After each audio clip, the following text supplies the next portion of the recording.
ये आकाशवाणी है।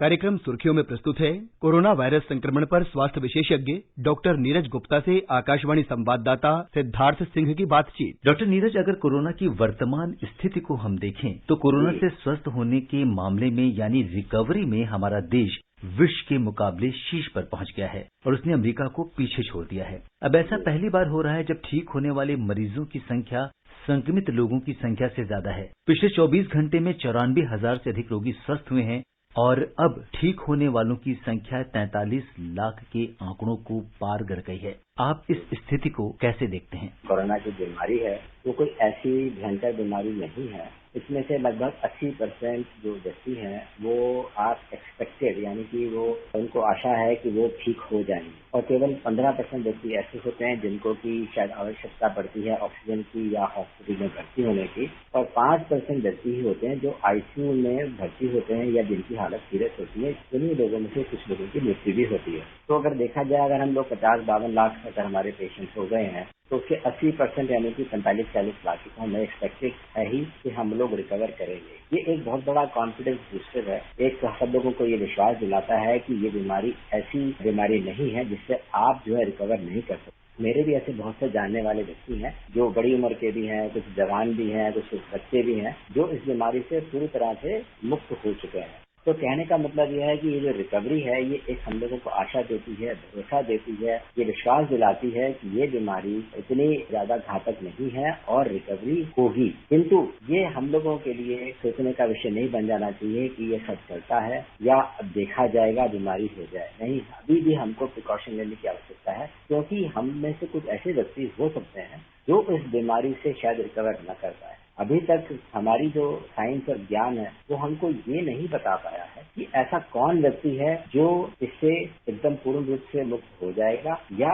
दूसरा व्यक्ति जो सीरियस हो जाएगा। आप देख रहे हैं कि बहुत से हेल्थ केयर वर्कर, डॉक्टर भी इस बीमारी से पीड़ित होकर अपनी जान गंवा चुके हैं और ऐसे बहुत से व्यक्ति हैं जो जवान हैं जो एक्सपेक्टेड नहीं थे किंतु जो बीमारी से जान दे चुके हैं। तो कहने का अर्थ यही रहेगा, हम लोगों को कॉम्प्लेसेंट होने की यानी कि ढील देने की आवश्यकता नहीं है। रिकवरी संभव है किंतु ये हमारा ढील का विषय नहीं बनना चाहिए। जी, और डॉक्टर नीरज, इस समय रॉयल सोसाइटी ऑफ लंदन की शोध चर्चा में है जिसमें ये पाया गया है कि कोरोना वायरस का जो स्वरूप है वो धीमी गति से बदल रहा है, यानी ये वायरस धीरे धीरे म्यूटेट हो रहा है। म्यूटेशन एक्चुअली में क्या होता है, जब कोई भी सेल चाहे हमारे शरीर के भौतिक रूप से देखा जाए जो सेल है जो डिवाइड करते हैं तो कुछ ना कुछ कभी ना कभी सेल में ऐसी एक मिस्टेक हो जाती है बनते समय जिसको वो म्यूटेशन कह दिया जाता है। लेकिन बॉडी उसको एक फॉरेन यानी कि एक डेंजरस एलिमेंट मान करके उसको तुरंत हटा देती है, किल कर देती है। उस वायरस के जो वेरिएशन हैं जो धीरे धीरे उसमें बदलाव आता है क्योंकि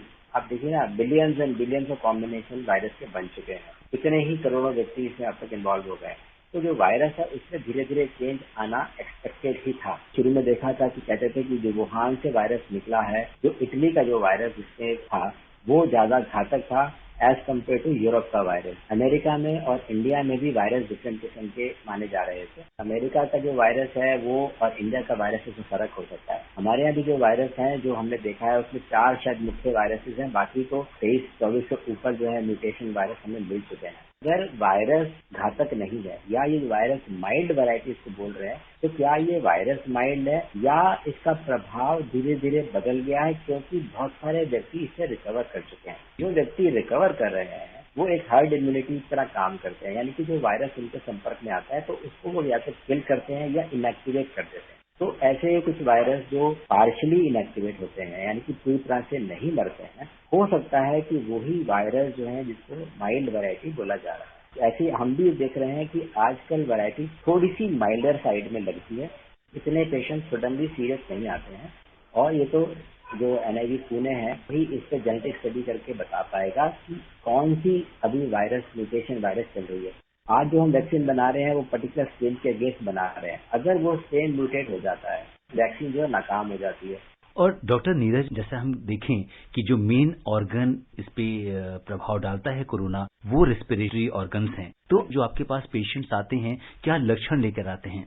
देखिए, सबसे मुख्य लक्षण तो यही होता है कि मरीज को बुखार होता है। पहले कहते थे तेज बुखार ठंड के साथ में आ सकता है। आजकल हम देख रहे हैं कि बुखार लो रहता है, 98.2 या 100 या 101 तक जाता है मैक्सिमम।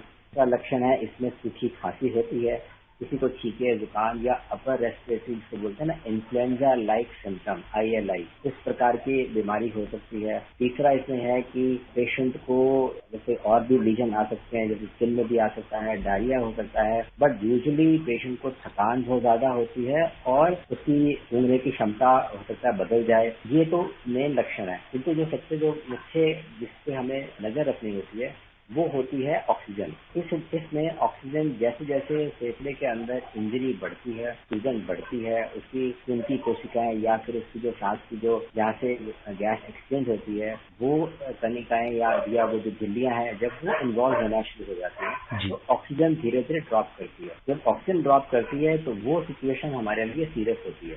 हमेशा हमको ऑक्सीजन जो है 95% से ऊपर मेंटेन करनी होती है। डॉक्टर नीरज, आपसे ये जानना चाहते हैं कि अगर किसी एक व्यक्ति ने मास्क लगाया है और दूसरा कोई संक्रमित व्यक्ति जो एसिम्प्टोमेटिक है या इसके बारे में पता नहीं है, हम कहीं बाजार में जाते हैं या किसी ऐसे प्लेस पे जाते हैं जहां बहुत सारे लोगों से हमारा संपर्क होता है और बहुत लोग उसमें से मास्क नहीं लगाए हुए हैं, तो ऐसी स्थिति में हमारे संक्रमित होने के चांसेस कितने होते हैं अगर हमने मास्क लगाया है और दूसरे व्यक्ति ने नहीं लगाया है? हर तरह के माध्यम से बताया जा चुका है कि मास्क जो है वो इस समय सबसे कारगर और एक इम्पोर्टेंट ऐसी वस्तु है जिससे संक्रमण होने से बच सकते हैं। अब ये जो संक्रमण होता है ये होता है हमारे सांस की या जो नलिकाएं हैं जिनसे जो ड्रॉपलेट इन्फेक्शन, जिसमें ड्रॉपलेट में यानी कि पानी के जो कण होते हैं, जब वो हम बोलते हैं, गाना गाते हैं, बात करते हैं, छींकते हैं, खांसते हैं तो ये कण दूर तक जाते हैं। एक नॉर्मली एक स्पीकर बात करते समय हो सकता है कि 960 टन तक एक बार में बाहर निकाल सकता है। कण की जो गति है वो आदमी के छींक, खांसी या उसके जोर से बोलने की गति पर निर्भर करती है। तो इसका मतलब है वो डिस्टेंस जो है वो 1 मीटर तक पहुंच सकता है। अगर बहुत जोर की छींकेगा या बहुत जोर की खांसेगा तो हो सकता है वो 2 मीटर तक भी चला जाए। इसको रोकने के लिए अगर हम दोनों व्यक्ति जिन्होंने मास्क नहीं लगाया है तो ये मान सकते हैं कि 90% से ऊपर दोनों को इन्फेक्शन का खतरा रहेगा। लेकिन अगर एक व्यक्ति ने भी मास्क लगाया है तो वो बहुत तेजी से ड्रामेटिकली ड्रॉप करता है। इस बात पे डिपेंड करता है कि क्या वो मास्क पहन रहा है, क्या कपड़े का मास्क है, कि सर्जिकल मास्क है या वो N95 मास्क है, बंदना है या वो चिमनी है या किस प्रकार का मास्क है, उनके पोर साइज पे डिपेंड करता है। जो सर्जिकल मास्क है, जैसे N95 मास्क लगाता है तो 95% तक वो पार्टिकल ब्लॉक कर देता है, तो सामने वाले को खतरा बिल्कुल निल हो जाता है। लेकिन अगर आप कॉटन का मास्क भी लगाते हैं और सामने वाले व्यक्ति भी कॉटन का मास्क लगाते हैं तो खतरा गिर करके 1.5% ही रह जाता है। और अगर हम दोनों का डिस्टेंस अगर 2 मीटर कर दें, 6 गज कर दें तो ये खतरा 0 हो जाता है। तो इसका मतलब यह है कि अगर हम मास्क लगा रहे हैं, चाहे कॉटन का ही मास्क क्यों हो, जो मोटे वाले कण हैं सारे के सारे तो कॉटन के उस मास्क से भी रुक सकते हैं और संक्रमण खतरा यानी कि इसकी स्पीड भी कम हो जाती है, तो वो आसपास ही गिरते हैं तो सामने वाले तक वो नहीं पहुंचते। सबसे इम्पोर्टेंट बात यह है कि मास्क जरूर लगाएं। मास्क जो है वो नाक और मुंह दोनों को कवर करना चाहिए और मास्क अपने को बचाना है तो मास्क इस प्रकार से होना चाहिए कि बाहर की हवा उस मास्क के साइडों से अंदर न जाए, उसके थ्रू ही जाए, फिल्टर होकर के ही जाए। ये अत्यंत आवश्यकता है। लेकिन दूसरा एक बात और समझने की है, मास्क को लगाने का और उतारने का तरीका भी आपका ठीक होना चाहिए। अगर हम मास्क की आउटर सरफेस जिसको कि सामने वाला छींक कर, खांस कर या किसी प्रकार से दूषित कर सकता है, अगर हम उसको बार बार हाथ लगाते हैं, ऊपर नीचे करते हैं, सरकाते हैं तो अपनी प्रोटेक्शन हम खो देते हैं, क्योंकि जैसे ही हम हाथ अपने फेस को टच करेंगे हमें संक्रमण हो जाएगा। तो आवश्यकता है कि आप मास्क जब लगाएं तो उसको छुएं ना, वहां से पकड़ के उसको उतारें, एक किसी थैली में रख दें। जब आप खाना वाना खाएं, पानी पिए, चाय पिए, मुंह धोएं, सब कुछ करें और फिर उसके पश्चात अगर जाना चाहते हैं तो मास्क उन्हें उसी प्रकार से फिर लगाएं, ना छुए, तो आपका संक्रमण होने का रिस्क बहुत स्तर तक कम हो जाएगा। डॉक्टर नीरज, आप कोविड-19 के इस विशेष कार्यक्रम से जुड़े और आपका बहुत बहुत धन्यवाद। शुक्रिया। अभी आप सुन रहे थे कोरोना वायरस संक्रमण पर स्वास्थ्य विशेषज्ञ डॉक्टर नीरज गुप्ता से आकाशवाणी संवाददाता सिद्धार्थ सिंह की बातचीत। ये कार्यक्रम आकाशवाणी के समाचार सेवा प्रभाग द्वारा प्रस्तुत किया गया। इसे आप हमारे mobile app news on AIR पर भी सुन सकते हैं। इस कार्यक्रम के संबंध में अपनी प्रतिक्रिया आप हमें ईमेल कर सकते हैं। पता है AIRNSDtalks@gmail.com। ये कार्यक्रम फिर से सुनने के लिए लॉग ऑन करें हमारी वेबसाइट newsonair.com।